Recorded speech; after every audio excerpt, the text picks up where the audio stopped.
তোমরা হয়তো অনেকেই ভাবো যে আপনি কি করেন, অনেকে আমাকে প্রশ্নও করো, তা আমিও করব, তোমাদের দেখিয়ে দিচ্ছি। নমস্কার আমার সকল প্রিয় দর্শক বন্ধুরা, তোমাদেরকে একটা খুব গুরুত্বপূর্ণ টিপস তোমাদের দেবো। এই টিপসটা তোমাদের করতে হবে 3 তারিখ পূর্ণিমার সন্ধ্যা 7টা 19 মিনিটে। শুরু করতে পারো। কি করবে আমি তোমাদের বলে দিই।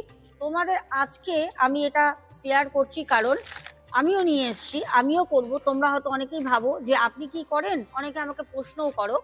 মার্কেট থেকে তোমরা গিয়ে আগে একটা তামা, তামা হচ্ছে সূর্যের ধাতু, তোমাদের আমি আগেও বলেছি। তামার ঠিক এরকম একটা থালা নিয়ে আসবে। খুব ভালো করে দেখে নাও, তোমাদের দেখিয়ে দিচ্ছি। তামার একটা থালা নিয়ে আসবে। তোমাদের বাড়িতে যেরকম শিবলিঙ্গ আছে সেরকম ভাবে তোমরা নেবে। আমার শিবলিঙ্গ বড়, তার জন্য আমি জায়গাটাও এনেছি বড়। এর মধ্যে প্রথমে তোমরা দেবে শিবলিঙ্গকে, রাখবে বাবাকে। আমি তো বাবাকে তুলে আনতে পারি না। তারপর বাবার মাথায় এই যে 5টা আমার কাছে লবঙ্গ রয়েছে, ঠিক আছে, ফুলওয়ালা লবঙ্গ, একটু ভালো করে জুম করে দেখে নিতে পারো। 5টা লবঙ্গ বাবার মাথায় দেবে। পূর্ণিমা চলাকালীন ক্রিয়াটা করতে হবে।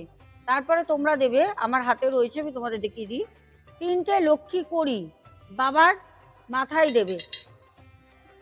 1 টাকার 3টে কয়েন দিয়ে গঙ্গার জল, দুধ, কাঁচা দুধ আর কেশর একসঙ্গে মিশিয়ে বাবার মাথায় দেবে। অবশ্যই চন্দ্রের, আমাদের কালকে তো রাতের বেলা পড়বে হচ্ছে পূর্ণিমা, সাথে থাকবে হচ্ছে চন্দ্রগ্রহণ।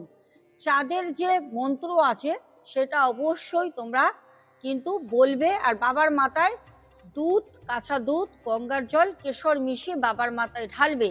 ঢালার পর তোমাদের মনের যা বাসনা আছে, যা জিনিস তোমাদের এতদিন হয়নি, 2025-এ যেগুলো করতে পারোনি, বাবাকে সব বলবে।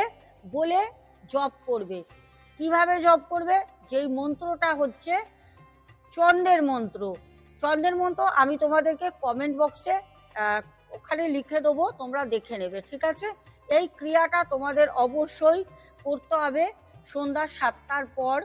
পূর্ণিমা, দোল পূর্ণিমার দিন, সেদিন দোলের উৎসব, সাথে সেই দিন কিন্তু পূর্ণিমা থাকবে, সাথে সেদিন হচ্ছে চন্দ্রগ্রহণ।